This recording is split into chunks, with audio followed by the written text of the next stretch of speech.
Guys finally Loki season 2 का episode 5 आ गया है और जो कुछ भी हमने 4th एपिसोड में देखा था उसे तो यहाँ पर स्टेक्स बहुत लो है, पर फिर भी एपिसोड काफी बढ़िया था क्योंकि इस एपिसोड में हमें जितने भी टीवीए के मेन मेंबर्स हैं उनकी बैक स्टोरी दिखाई गई है। तो उसे हमें ये पता चलता है कि ये सब लोग कहाँ से आए हैं और उनके साथ आगे क्या हुआ है। तो इस एपिसोड की शुरुआत वहीं से शुरू होती है जहाँ पर एपिसोड 4 खत्म हुआ था और अब लोकी फिर से टाइम स्लिप करना शुरू कर देता है और दूसरी तरफ टीवीए पूरी तरह से डिस्ट्रॉय हो रहा है और उस टेम्पोरल लूम वाले रूम में से सभी लोग गायब हो चुके हैं सिवाय लोकी के। और लोकी भी कुछ अच्छी हालत में नहीं है क्योंकि वो भी भयंकर तरीके से टाइम स्लिप होना शुरू हो जाता है। फिर हम टीवीए को स्पेगेटिफाई होते हुए देखते हैं। तो इस चीज का हिंट हमें एपिसोड 1 में ही दे दिया गया था कि टेम्पोरल रेडिएशन से बच के रहना वरना आप स्पेगेटिफाई हो जाओगे। और जब ये सब कांड शुरू होते हैं तब टीवीए अपना सेफ्टी प्रोटोकॉल 1229 शुरू कर देता है और उसी के साथ टीवीए के मॉनिटर पे हमें thank you for your service लिखा हुआ दिखाई देता है। तो हो सकता है ये जो सेफ्टी प्रोटोकॉल 1229 है उसे जितने भी लोग टीवीए में काम कर रहे हो उन्हें कुछ वक्त के लिए वहाँ से गायब कर दिया हो और फिर उन्हें रीसेट करके वापस वहाँ ले आया जाए काम करने के लिए। फिर एक बढ़िया सीन आता है और उसमें हम 1962 का ब्रांच टाइमलाइन देखते हैं और उसमें हम केसी को देखते हैं। तो यहाँ पर केसी और कोई नहीं बल्कि फ्रैंक मॉरिस है जो अल्काट्राज नाम के प्रिजन से भाग जाता है। तो ये जो अल्काट्राज प्रिजन है वो सैन फ्रांसिस्को की सबसे फेमस प्रिजन है और उसमें से वो एस्केप करने में कामयाब हो जाता है। फिर हम 2012 का ब्रांच टाइमलाइन देखते हैं। तो ये वही साल है जब battle of New York event take place किया था एवेंजर्स मूवी में। तो एक पल के लिए ये टाइम स्टैम्प देख के मुझे तो लगा कि अब हमें एवेंजर्स में जो लोकी ने कांड किए थे उससे रिलेटेड कोई डिटेल मिले, पर ऐसा कुछ भी नहीं हुआ। तो वहाँ पर B-15 होती है जो एक डॉक्टर होती है और वो वहाँ एक बच्ची के हाथ पे प्लास्टर चढ़ाती है और उससे कहती है कि ऐसा फिर मत करना। फिर हम देखते हैं मोबियस जो कि साल 2022 में एक जेट स्की का सेल्समैन है और वो वहाँ लोगों को जेट स्की बेचने की कोशिश करता है, पर कोई भी उसके सेल करने के तरीके से इम्प्रेस नहीं होता है और वो अनसक्सेसफुल रहता है। फिर लोकी टाइम स्लिप करके सभी टाइमलाइन में भटकता है और सभी को ये मामला समझाने की कोशिश करता है, पर सब उसकी बातों को हल्के में ले लेते हैं। और ये सब कुछ इसीलिए होता है क्योंकि किसी को कुछ भी याद नहीं रहता है कि वो कभी टीवीए के लिए काम करते थे और सभी लोग अपनी आइडेंटिटी भी भूल गए हैं कि वो है कौन। और यही हम ओबी को देखते हैं साल 1994 के ब्रांच टाइमलाइन में और यहाँ वो एक साइफाई राइटर है और वो नॉवेल्स लिखता है। फिर हमें पता चलता है कि ओबी ने एक बुक लिखी है और उस बुक का नाम है ज़ार्टन कंटिजेंट। तो ये ज़ार्टन जो है वो जीआई जो का सबसे फेमस विलन है। तो ये ज़ार्टन जीआई जो के यूनिवर्स में कोबरा के लिए काम करता है और एमसीयू में भी ज़ार्टन्स एग्जिस्ट करते हैं और उनके पास शेप शिफ्टिंग की पावर्स होती है और ये जीआई जो के यूनिवर्स के ज़ार्टन से भी पावरफुल है क्योंकि ये जब भी जिसका भी रूप लेते हैं तो रूप के साथ साथ उनकी पावर्स भी ले सकते हैं। फिर हम ओबी का एक बोर्ड देखते हैं जहाँ पर उसने दुनिया भर के स्टिकी नोट्स लगाए हैं और उसमें मुझे कुछ इम्पोर्टेंट ईस्टर एग्स दिखते हैं जैसे कि ये यहाँ पर लिखा है सेलेस्टियल अलाइनमेंट फेटेड प्रोफेसी। तो ये वर्ड्स कुछ ऐसे हिंट्स दे रहे हैं कि आप सोच भी नहीं सकते। तो हमने कुछ वक्त पहले इटर्नल्स में सेलेस्टियल वर्ड सुना था और उसके बाद एक छोटा सा हिंट शी हल्क में दिया गया था, पर उसके बाद से कहीं पे भी मेंशन भी नहीं हुआ है इन वर्ड्स का।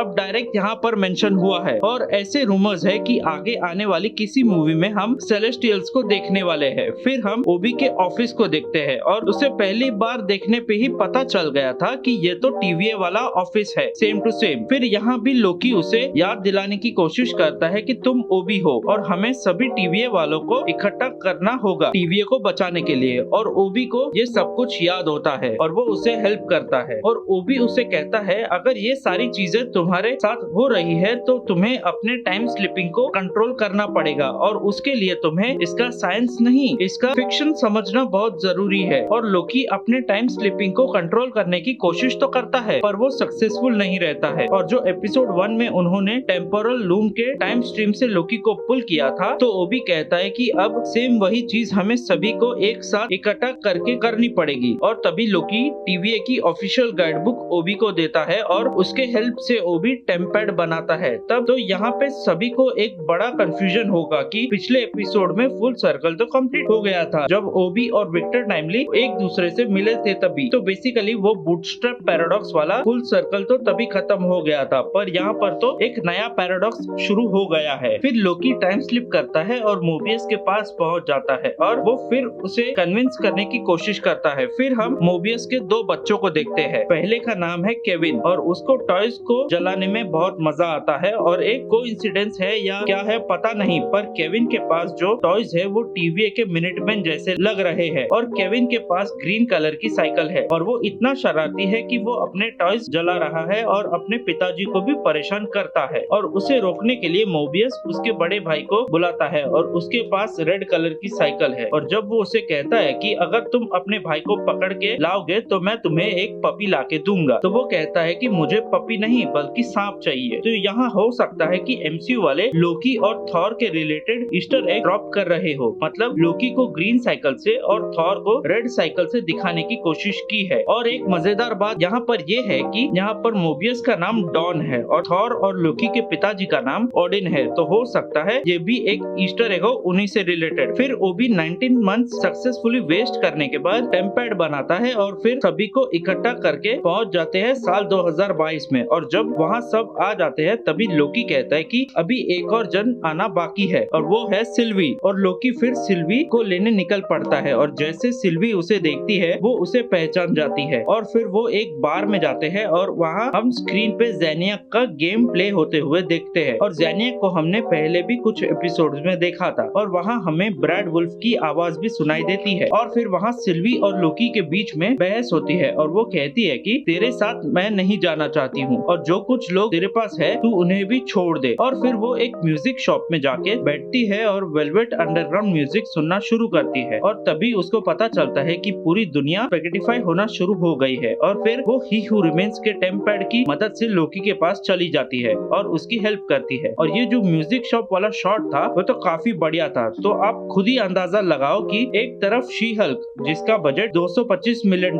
है और यहाँ लोकी सीजन 2 का बजट $141.3 मिलियन है, तो यहाँ पर बहुत फर्क है। फिर वो लोग जब डिसाइड करते हैं कि उनके टेम्पोरल ऑरा को इकट्ठा करके टाइम स्ट्रीम से पुल करेंगे, उतने में उनका स्पेगेटिफिकेशन होना शुरू हो जाता है। तो यहाँ एक एक करके सब खत्म हो जाते हैं सिवाय लोकी के और तभी उसको अपनी टाइम स्लिपिंग पावर्स को कंट्रोल करना आ जाता है और तभी उसको पता चलता है कि उसके टाइम स्लिपिंग के पावर्स को कंट्रोल करने का तरीका वाई नहीं हु है, मतलब वो किसी कारण के लिए नहीं लड़ रहा, वो किसी के लिए लड़ रहा है। और फिर वो टाइम स्लिप होकर टीवीए में उस मोमेंट में पहुंच जाता है जब वहाँ पर सब कुछ फटने वाला होता है और फिर क्या वहीं पे एपिसोड एंड हो जाता है। तो मार्वल यहाँ पे इतना जल्दी तो खत्म नहीं करेगा, अभी तो फिनाले भी बाकी है, तो अब और मजा आएगा। तो इस एपिसोड में हमें टीवीए में एग्जिस्ट करने वाले सभी कैरेक्टर्स जिनको हम शुरुआत से देख रहे हैं, तो वो कहाँ से आए हैं और वो क्या करते थे पहले, उनके बारे में डिटेल पता चली। So guys that's the end of the video. मिलते हैं अगले वीडियो में, तब तक वीडियो पसंद आए तो वीडियो लाइक कीजिए और आपकी कोई भी फैन थियरीज हो तो उसे मेरे साथ शेयर कीजिए और चैनल पे नए हो तो चैनल को सब्सक्राइब कीजिए।